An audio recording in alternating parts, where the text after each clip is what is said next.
ओम शांति। आज 19 जून 2026 के प्यारे बाप दादा के अनमोल मधुर महावाक्य हैं।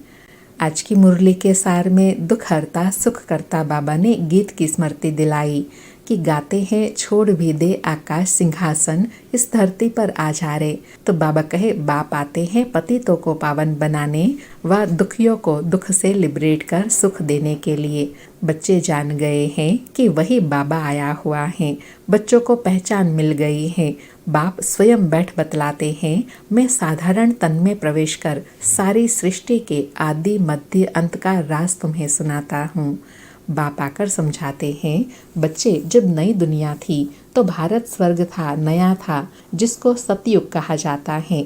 वही भारत फिर पुराना बना है। यह पुरानी दुनिया है। अब बाबा न्यू वर्ल्ड, नई दुनिया स्थापन कर रहे हैं। नई दुनिया का तुम बच्चों को मालिक बनाते हैं।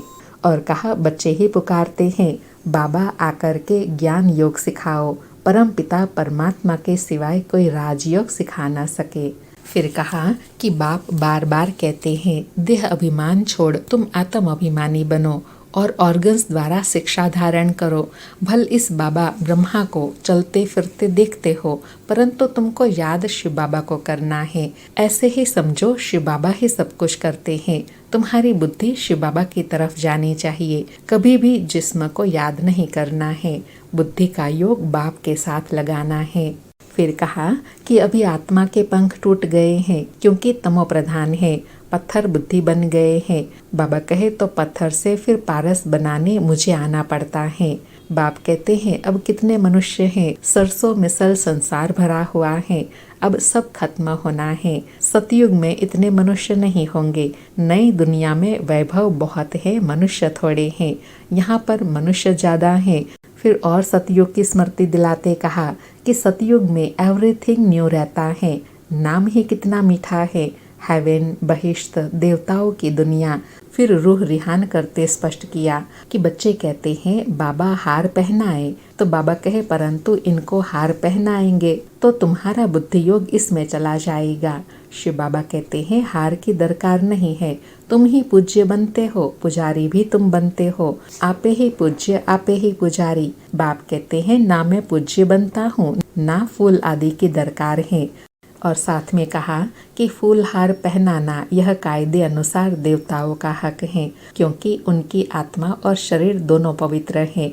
वही हकदार है फूलों के। सतयुग में तो होते ही है खुशबूदार फूल। तो बाबा कहे तुम पूज्य बनते हो, फिर जितना चाहिए उतना फूल पहनना। मैं तो तुम बच्चों का मोस्ट बिलवेड ओबीडियंट फादर भी हूँ, टीचर भी हूँ, सर्वेंट भी हूँ। और कहा कि अब बाप बैठ समझाते हैं, कोई भी शरीर को याद नहीं करना है। अपने को आत्मा निश्चय कर बाप को याद करो। इस पुरानी दुनिया में आत्मा और शरीर दोनों ही पतित हैं। अब दोनों को पावन बनाना है। बाबा कहे सोने में ही खाद पड़ती है ना, अब याद से इसको पवित्र बनाना है। और कहा कि तुम आधा कल्प 21 जन्म के लिए प्रारब्ध पाते हो, तो कितना पुरुषार्थ करना चाहिए। परंतु बच्चे घड़ी घड़ी भूल जाते हैं। शिव बाबा ब्रह्मा द्वारा हमको शिक्षा देते हैं, बच्चे भूल जाते हैं। फिर कहा कि यह बना बनाया ड्रामा है। ड्रामा का सेकंड सेकंड रिपीट होता जाता है, शूट होता रहता है। तुम एक्टर्स हो, सारे ड्रामा को साक्षी हो, देखते हो। एक एक सेकंड ड्रामा अनुसार पास होता है। पत्ता हिला, ड्रामा पास हुआ। बाबा कहे ऐसे नहीं, पत्ता पत्ता भगवान के हुक्म से चलता है। यह सब ड्रामा में नोंद है। फिर और पक्का कराते कहा कि तुम बच्चे हमेशा समझो, हमें बाप भगवान पढ़ाते हैं। हम गॉडली स्टूडेंट हैं। भगवान आज मैं तुमको राजाओं का राजा बनाता हूँ। बाबा कहे देखो, राजे लोग भी लक्ष्मी नारायण को पूजते हैं ना, तो तुम राजाओं के राजा बनते हो। और कहा कि बाप कहते हैं अभी तुम बच्चे विष्णु के गले का हार बनते हो। नंबरवार तुमको तखत पर बैठना है। जिन्होंने जितना कल्प पहले पुरुषार्थ किया है वह अब करते हैं और करने लग पड़ेंगे। बाबा कहे ड्रामा अनुसार नंबरवार बुद्धि चलती है। बाबा देखते हैं फलाना बच्चा बहुत अच्छा सर्विसेबल है, बहुत अच्छा पुरुषार्थ करता है। और बाप समान बनने के लिए कहा कि तुम बच्चों को भी माता पिता पर जीत पानी है। तुम वंडर खाते हो, माता पिता से आगे कैसे जा सकते हैं। तो तो बाबा कहे बाप तो बच्चों को मेहनत कर लायक बनाते हैं तख्त नशीन बनाने के लिए। इसलिए बाबा कहते हैं हमारे दिल रूपी तख्त पर जीत पहनने से तुम भविष्य के तख्त नशीन बनेंगे। बाबा कहे पुरुषार्थ इतना करो जो नर से नारायण बनो। और श्रेष्ठ पुरुषार्थ बताया कि तुमको माया को जीतने का पूरा पूरा पुरुषार्थ करना है। बच्चों आदि को भी भल प्यार से चलाओ, परंतु ट्रस्टी होकर रहो। मोहजीत राजा की भी कथा है ना, जब मोहजीत बन जाएंगे तो फिर कोई भी दुख की फीलिंग नहीं आएंगी। और साथ में स्मृति दिलाई कि सतयुग में कभी कोई बीमारी आदि नहीं होती, एवर हेल्दी निरोगी काया रहती है 21 जन्म के लिए। बच्चों को सब साक्षात्कार होता है, वहाँ की रस्म रिवाज कैसे चलती है, क्या ड्रेस पहनते हैं, स्वयंवर आदि कैसे होता है, सब बच्चों ने साक्षात्कार किया है। बाबा कहे वह पार्ट बीत गया, यज्ञ के शुरुआत की बात है, क्योंकि उस समय बाबा कहे ज्ञान नहीं था ना। अब तो दिन प्रतिदिन तुम बच्चों में ताकत बहुत आती जाती है। फिर सहज पुरुषार्थ बताया कि तुम अपने को गॉडली स्टूडेंट समझो तो भी अहो सौभाग्य। गॉड फादर स्वयं भगवान पढ़ाते हैं, कितना क्लियर है, तो कितना मीठा बाबा है। मीठी चीज़ को याद किया जाता है, जैसे आशिक माशुक को याद करते हैं, बस एक दो को देखते रहते हैं। तुम्हारा फिर है आत्माओं का परमात्मा बाप के साथ योग। आत्मा कहती है, महसूस करती है बाबा कितना ज्ञान का सागर, प्यार का सागर है। और साथ में कहा कि तुम बच्चों को कितना नशा रहना चाहिए कि बाप आकर हमको कितना ऊंच बनाते हैं। गायन भी है ना, मनुष्य से देवता किए करत न लागे वार। सेकंड में मनुष्य से देवता बनते हैं, यह है एम ऑब्जेक्ट, उसके लिए बाप भी पढ़ाते हैं। और लास्ट में कहा कि गुरु नानक ने भी भगवान के लिए कहा है, मूत पलीति कपड़ धोई, अभी बाप आकर लक्ष्य सौंप देते हैं। बाप कहते हैं मैं कितना अच्छा धोबी हूँ, तुम्हारे वस्त्र, तुम्हारी आत्मा और शरीर को कितना शुद्ध बनाता हूँ। यह सारा कार्य शिव बाबा का है, उनको ही याद करना है।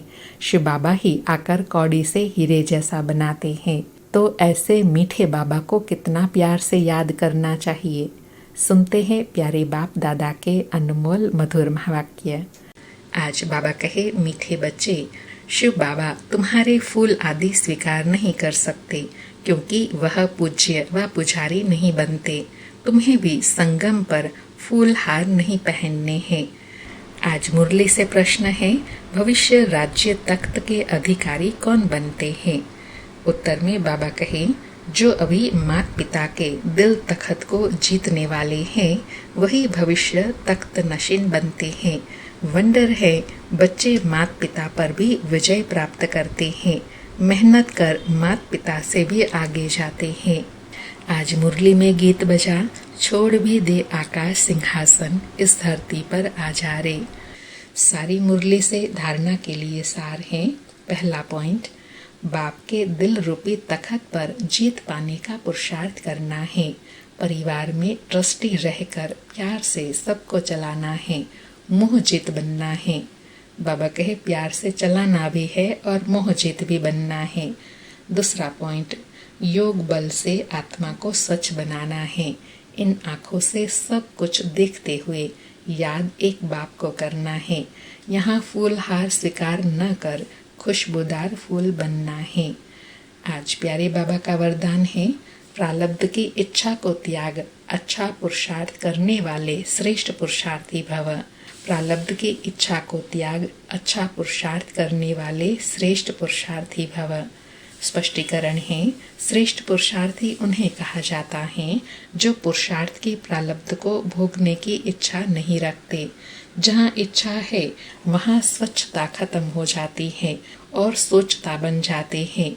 जो यहाँ ही प्रारब्ध भोगने की इच्छा रखते हैं, वह अपनी भविष्य कमाई जमा होने में कमी कर देते हैं। इसलिए इच्छा के बजाय अच्छा शब्द याद रखो। श्रेष्ठ पुरुषार्थी सदा फ्लोलेस बनने का पुरुषार्थ करते हैं, किसी भी बात में फेल नहीं होते। आज बाबा ने श्रेष्ठ पुरुषार्थ की परिभाषा बताई कि उनको कभी भी कोई इच्छा नहीं रहेगी, क्योंकि इच्छा स्वच्छता को खत्म कर देती है। आज का स्लोगन है, साधन कमल पुष्प बनकर यूज करो, क्योंकि ये आपके कर्म योग का फल है। तो बाबा कहे फल आपका है, लेकिन उसको यूज करते समय कर्म योगी स्थिति में स्थित होकर करो, तो फिर उसमें फंसेंगे नहीं। आज के अव्यक्त इशारे हैं, सदा हर्षित रहने के लिए अपनी नेचर को सरल बनाओ, सहनशील बनो। आज बाबा कहे सर्वस्व त्यागी बच्चों में मुख्य सरलता और सहनशीलता का गुण अवश्य होगा। ऐसे बच्चे स्वयं हर्षित रहते और सर्व को आकर्षित करते हैं। वे एक दो के स्नेही बन जाते हैं। अगर सरलता नहीं तो स्नेह भी नहीं हो सकता। जैसे साकार रूप में देखा, जितना ही नॉलेजफुल उतना ही सरल स्वभाव, बुजुर्ग का बुजुर्ग, बचपन का बचपन। बाबा कहे सरल अर्थात क्या? जैसा समय, जैसे सामने वाली आत्मा, अपने को उस अनुसार ढालना, उसको कहेंगे सरल स्वभाव। अच्छा, ओम शांति। शुक्रिया बाबा, शुक्रिया।